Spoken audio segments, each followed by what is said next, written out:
The great hall of the Galactic Council was filled with voices, hissing, clicking, growling, each alien trying to speak louder than the other. The chamber was a vast dome of shining silver walls, glowing lights floating above like stars, and rows upon rows of species from every corner of the galaxy sat watching, all of them focused on one small group in the center, the humans, the council speaker.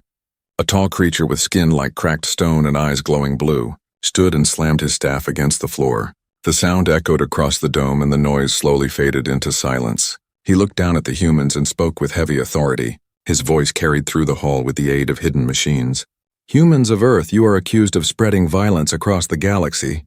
Your colonies expand without permission. Your ships travel where they are not allowed. Your wars threaten peace. You will answer to this council, and you will obey." The words hung in the air like chains. Many aliens clapped their claws and tentacles together in approval. Others hissed in support. But the humans stood still, their faces calm, not a single word leaving their lips. The silence unsettled many in the chamber. One young alien with thin antennae and large black eyes leaned close to his elder and whispered nervously, "Why are they not answering?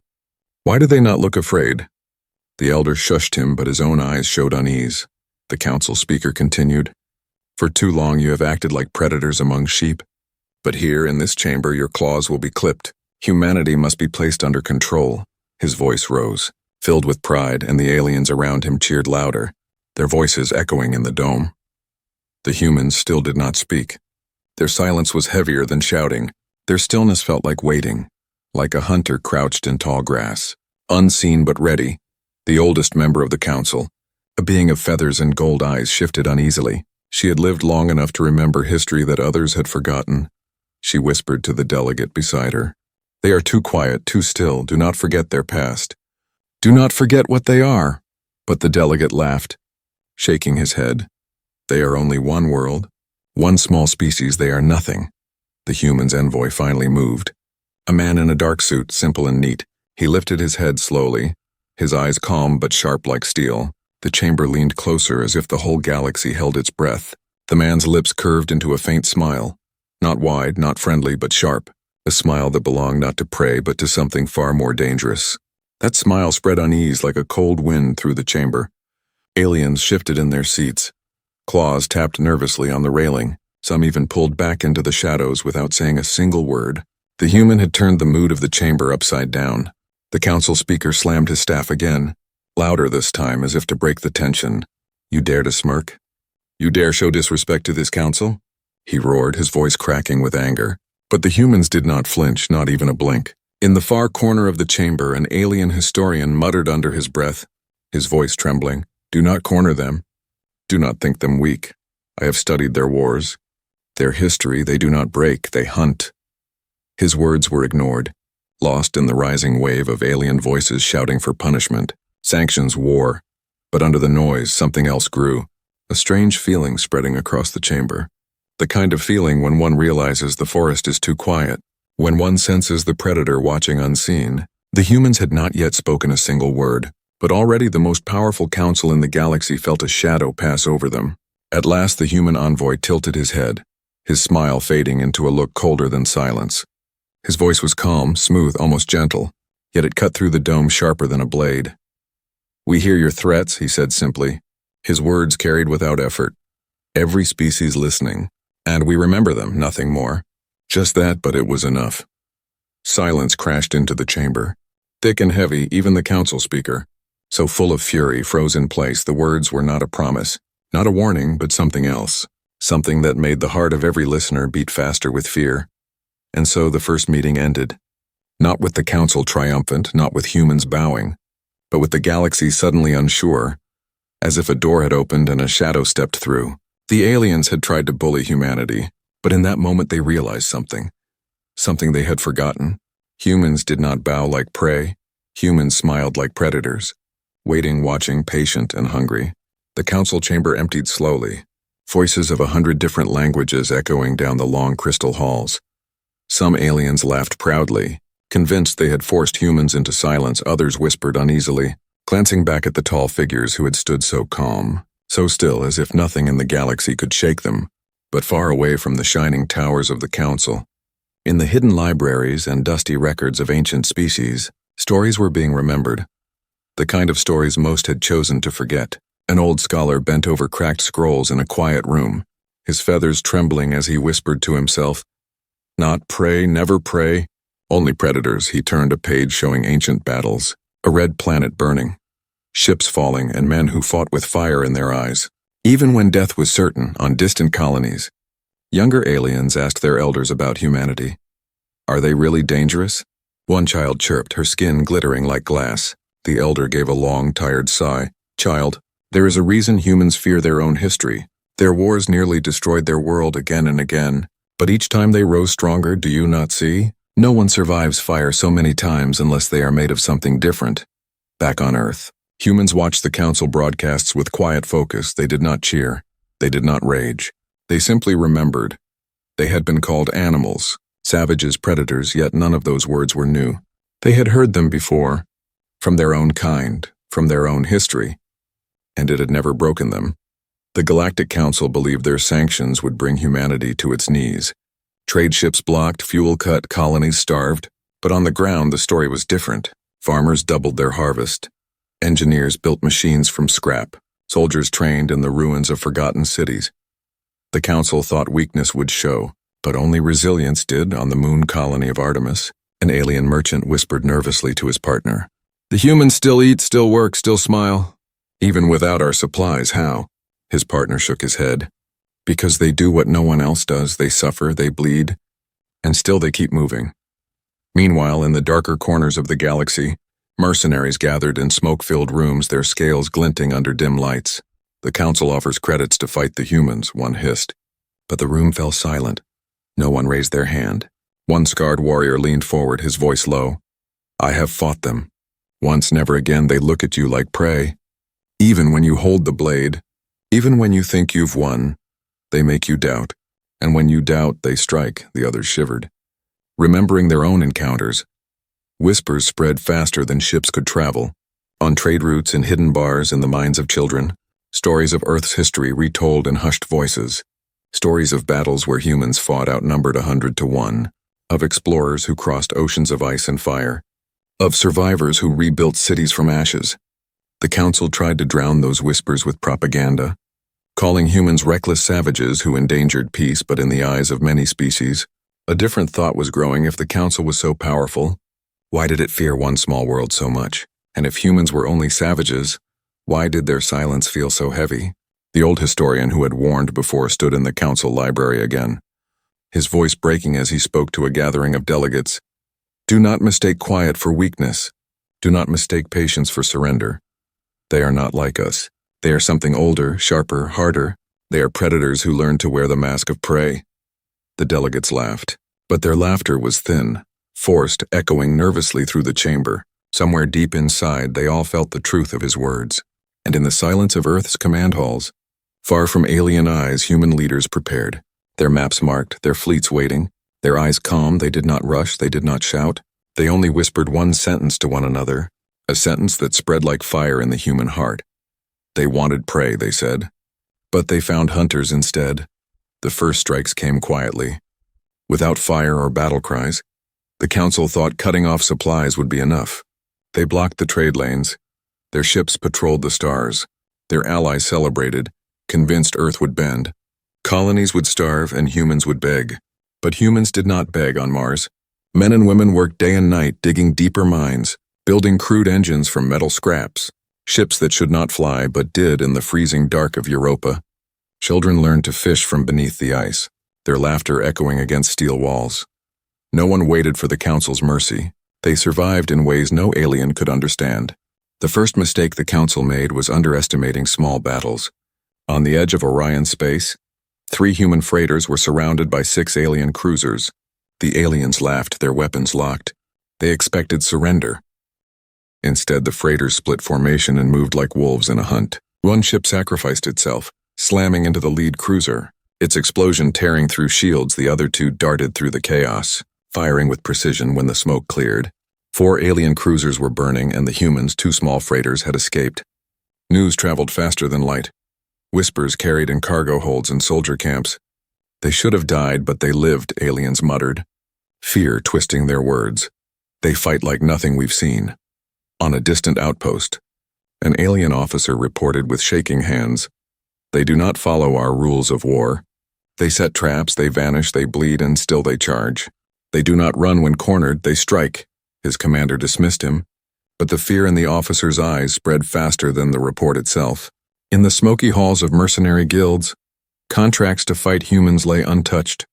No warrior wished to sign. A reptilian warlord spat on the ground. I will not face them again, he growled, showing a scar across his chest. I saw one laugh as he bled, laugh like my blade meant nothing. And then he killed 3 before falling. The room fell silent. Even hardened killers shifted uneasily. The council, proud and blind, called these stories exaggerations, propaganda. But on the ground, their own soldiers began to hesitate. Some refused orders. Some whispered prayers before battle. They all remembered the human smile. Calm, sharp, fearless in hidden corners of the galaxy. Human ships appeared where they should not, slipping through enemy space as if the stars themselves opened a path. Sometimes they struck supply lines. Sometimes they simply watched, leaving nothing but the feeling of eyes in the dark. On a farming world under council control, alien farmers looked up one night to see a strange light in the sky. Not a fleet, not an invasion. Just one human ship passing silently overhead. But it left behind a rumor. They are here, the people whispered. They are watching. The council gathered again, furious, confused, desperate to explain why mighty fleets could not crush a species with so few worlds. One delegate shouted, "They are reckless beasts," another cried, "They are cornered prey." But an old voice rose, steady and sharp. "No," the elder said. "They are not prey. They are predators who have learned to be patient." And outside the chamber, across 1,000 worlds, across ships and colonies, fear grew, not of human weapons, not of human numbers, but of the truth every soldier carried in their gut. Humans did not fight for power alone. They fought because fighting was survival, because it was in their blood, because when the galaxy tried to starve them, corner them, crush them, humanity did not bow. Humanity hunted back. The galaxy had expected humans to hide behind their small fleets, to dig trenches and beg for scraps, but instead, the night sky of alien space began to change. Human ships appeared where no ships should be, not in open battle lines, but in shadows, in broken asteroid belts, in the dark between stars. The first true strike came without warning. An alien convoy of 20 supply ships traveling under heavy guard. Their escorts laughed when the scanners showed nothing unusual. But then a faint blip appeared and vanished, too fast to track. Seconds later, the lead escort erupted in fire. Confusion filled the fleet. Orders shouted, alarms screaming. But the humans did not fight like soldiers. They fought like hunters, appearing, striking, disappearing, leaving only silence and wreckage behind. One alien commander wrote in his report with trembling claws, "They do not fight for territory. They do not fight for trophies. They fight to make us afraid. And they are winning." His words were marked as exaggeration by the council, but among soldiers in the field, it became a truth whispered in every barracks on the planet Karoth. An outpost woke to find its communication tower destroyed in the night. No alarms, no battles, just a symbol carved into the ground. The outline of a human skull. It was not for victory. It was a message, a warning. Aliens had always seen war as numbers, ships, weapons, but humans saw war as patience and psychology. They struck fuel depots, food stores, even water plants, and then vanished before fleets could respond. It was not the damage that broke the council's soldiers. It was the silence. The sense that humans could be anywhere at any time. Prisoners began to speak of strange things. One alien captain who had survived a human ambush shook in his cell. "They smiled at me," he whispered. "I fired at them, and they smiled as if my shots meant nothing. I saw one covered in blood and he still moved, still hunted. I cannot face them again," his words spread, making others shiver in the chambers of the council. Panic grew but was hidden behind proud voices. One delegate shouted, "They are savages. They break rules of war." Another snapped back, "Then why do they win?" The room fell silent, no one could answer. On a distant colony, a human commander stood before her troops, her voice steady. "They call us animals," she said. "Then let them see what animals do when hunted." Her soldiers did not cheer. They only nodded, silent and cold, ready. The council sent larger fleets, tried to crush humans with sheer force, but every time, their warships returned broken, humiliated, sometimes entire crews missing. found drifting in the dark with terror still in their eyes. And slowly a phrase began to spread. A phrase carried not by humans but by their enemies, whispered in fear like a curse. Humans hunt back. The galaxy had thought Earth was just another species to tame, another world to bully, but with every strike, every shadow, every silent smile in the dark, the truth grew clearer. Humanity was not prey. Never prey. They were the predators waiting in the night, and the Council had awoken them. Fear traveled faster than ships. It moved in whispers and half-spoken warnings, in the nervous shifting of soldiers who once marched with pride. The Council tried to hold control, but the galaxy was changing. The word human no longer sounded like a species. It sounded like a threat on distant colonies. Alien children asked their parents about the strange two-legged beings. Are they really monsters? The parents answered with shaky voices. No, not monsters, but do not ever stand against them. In marketplaces and starports, merchants lowered their voices when humans were mentioned. They had become a shadow looming over every conversation. Council soldiers still carried weapons, still wore armor, but their eyes betrayed doubt. Entire units hesitated before boarding ships. No one wanted to be sent to human space, some even deserted, fleeing into the stars rather than face what they called the laughing predators. Even mercenaries, the most fearless killers of the galaxy, refused contracts. One scarred fighter stood before a room of potential hires. His scales burned black from old wounds. They do not fight like us, he growled. We fight for pay, they fight for survival. And when you fight for survival, you cannot lose. The room stayed silent, not one warrior spoke. The Council tried another tactic, spreading propaganda, calling humans savages who would one day consume the stars themselves. But the more they spoke, the more the opposite happened. The more aliens began to admire, to wonder, to fear.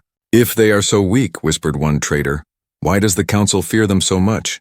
On the world of Sarah 9, a Council-aligned governor prepared a grand speech to mock humanity. But when he stood before the crowd, something strange happened. Half the citizens did not cheer. They remained quiet, their eyes thoughtful. Their silence was a silent rebellion, and the governor's voice cracked under the weight of it. Reports flooded into the Council's core, each one darker than the last. Outposts disappearing without a trace. Patrol fleets ambushed in places no one thought possible. Supply lines severed in the middle of supposedly safe sectors. Always the same pattern, no warning, no mercy. Only silence and wreckage, and one captured recording. A soldier's last words were broadcast, his voice trembling. They're here, they don't stop. Then static, then silence. The Council tried to erase it, but it leaked. And soon the whole galaxy had heard. The fear grew until it was more powerful than any weapon. Not just fear of human ships, but fear of human eyes, human smiles, human patience, the kind of fear that crawled into the bones and stayed there. In a dimly lit chamber, an elder of the feathered species whispered to her peers, "It is too late, you cannot stop fear, and fear is their greatest weapon." But no one listened. Not yet, pride still blinded them. And far away, deep in the command centers of Earth, humans said nothing. They simply watched the fear grow, patient, cold, waiting because they knew what the galaxy was slowly realizing. The Council had not cornered prey. They had awakened predators, and once awakened, predators do not return to sleep. The Council chamber was tense, the air thick with voices that did not dare rise too high. For weeks the galaxy had been whispering one phrase, 3 simple words that echoed like thunder. Humans hunt back, and now even the proudest delegates shifted uneasily in their seats. Without warning, the great screens above the chamber flickered to life. The lights dimmed, and a message came through. Not in the Council's language, not wrapped in courtesy, but in the clear voice of a human, calm, steady, sharp. "You called us animals," the envoy's voice rang out, echoing through the vast dome. "But animals run when hunted." The figure leaned forward, eyes cold, a faint smile pulling at his lips. "We do not run, we hunt." The silence that followed was heavier than any roar. The chamber froze. Hundreds of species staring at the image of a single human standing against the galaxy's most powerful council. Then the screens shifted, images flashing one after another. Earth's wars, cities burning yet rebuilt. Soldiers charging against impossible odds, explorers crossing oceans of ice and fire. Survivors rising from ashes again and again. Every frame a reminder that humanity's greatest enemy had always been itself, and yet it had never broken. Delegates gripped their seats tighter. Claws clicking, feathers ruffling, tails curling, they had seen wars. They had fought battles, but nothing like this. Nothing like the endless cycle of destruction and survival that had forged mankind into something sharper than steel. One young alien delegate whispered, voice shaking, They fight even when they have lost. They do not stop." His elder closed her eyes and nodded. "Yes, and that is why they cannot be controlled." Across the chamber, a counselor slammed his fist. "Trying to break the fear. This is intimidation. Nothing more." But his voice trembled, betraying the truth he could not hide. The screens went dark, leaving only silence, no threats, no declarations of war, just silence. And it was more terrifying than any promise of battle. Whispers spread like fire in dry grass. "Did you see their eyes?" one alien muttered. "Did you see how they smiled?" Another replied, "It was not joy, not cruelty. It was hunger." Outside the chamber, soldiers heard the message too. Some hardened warriors threw down their weapons, refusing to fight. Others shivered in their armor, imagining those calm human eyes watching them from the shadows for the first time. The council understood that they had not bullied a weak species. They had challenged a predator that had been waiting, patient, watching, a predator born in fire, raised in struggle, sharpened by endless survival. And the galaxy realized with a chilling certainty, humans were not asking for peace, not asking for war. Humans were simply reminding everyone who and what they truly were. Predators who smiled when cornered, predators who hunted when threatened, predators who had just been given a reason. The chamber of the Galactic Council was no longer filled with confidence. It was filled with shadows. Every delegate sat stiff in their seats, their eyes darting to the exits as if escape might save them. The words of the human envoy still echoed in their minds. "We do not run, we hunt one by one." The proud voices that had once shouted for punishment grew quiet. Some delegates whispered of peace, others of surrender. A few still tried to roar, but their words were hollow, their strength gone. Even their soldiers outside the chamber no longer marched with pride. They carried fear like a second skin. At the center, the humans did not move. Their envoy stood calm, his hands folded behind his back. No weapons, no threats, just patience. It was that patience that broke the council more than fleets ever could. A scaled delegate finally stood, his voice shaking. "What do you want?" he asked. "Why are you doing this?" "Do you seek to rule the galaxy?" The human's gaze lifted to him, steady, sharp, and the answer came soft, almost gentle. "We want only respect, but if you deny us even that, then you will know what it means to be prey." The words cut deeper than blades. The chamber fell into silence again. Some delegates lowered their heads, unable to meet the human's eyes. Others trembled openly. An elder of the feathered species, who had warned from the beginning, spoke at last, her voice trembling. "It is over. We cannot fight them, not because they are many, but because they cannot be broken." Her words spread like a wave, truth too heavy to ignore. The council, once the proud rulers of countless worlds, now faced the truth. They had awakened something they could not control. Something older than their politics, older than their fleets, the raw truth of survival given shape in human form. And so, with voices cracking, the council voted not for war, not for sanctions, but for surrender, for peace, for recognition that Earth would stand as equal. Not as subject, the human envoy gave no cheer, no smile of victory, only a quiet nod. His final words like a shadow settling over the chamber. "Remember this day, we do not want to be monsters. But if you force us, we will be the last monsters you ever see." The session ended, and the galaxy changed forever. On every world, in every port, in every whispering crowd, one truth remained. The council had tried to bully humanity, and in return they had been reminded of something older than fear. Humans were not prey, never prey. They were the apex predators, and the galaxy would never forget it. Stars burned cold above the council's homeworld as the news spread across the galaxy. The vote had been cast. The council had bowed. For the first time in its history, an empire of countless species had bent under the weight of a single world. Whispers carried faster than light, faster than ships carried in fear, in awe and silence on distant colonies. Aliens gathered in markets and temples, some shaking their heads in disbelief, others lowering their voices to mutter a new truth. The humans are not to be touched. Merchants who once refused trade now sought Earth's goods. Soldiers who once mocked the name now spoke it with respect. Even priests of ancient faiths called humanity a force written into destiny. But humanity did not celebrate with parades or songs. On Earth, cities glowed under the night sky. Factories rumbled, farms thrived. Families sat together in quiet kitchens. The news did not bring cheers. It brought silence, relief, and determination. Humans knew the galaxy's fear was not a gift, it was a burden. A reminder that every move would now be watched. Every smile weighed like a blade in hidden chambers. The council debated how they had lost. Some called it humiliation. Others called it survival. One elder whispered, "It was not their fleets, not their weapons. It was the look in their eyes, the look of those who have already survived the impossible." No one argued. In the shadows of starports and war camps, mercenaries and soldiers told stories of human strikes, of ships that vanished and reappeared, of men and women who bled but never stopped moving. Each retelling made the stories darker, sharper, and more terrifying. Humanity had become not just a rival, but a legend. On the frontier worlds, young alien children played a new game. They crouched low, bared their teeth, and whispered, "We hunt back." Their parents scolded them, but their voices trembled. Even in play, the words carried power, and in the silence of Earth's command halls, the leaders stood around maps and screens, their faces calm, their eyes steady. One general spoke, his voice low. "They call us predators, but we are more. We are survivors. And survivors cannot be ruled." The room nodded in silence. The galaxy had tried to bully a small blue world, had tried to chain the species born in storms and fire, but the lesson had been written in fear and silence.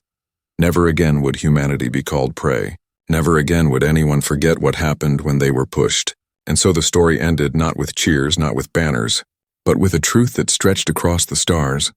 A truth whispered on every world and every tongue. "The council forgot who we were," they whispered. And we reminded them, humanity, the apex predator of the galaxy, had stepped out of the shadows, and the stars would never look the same again.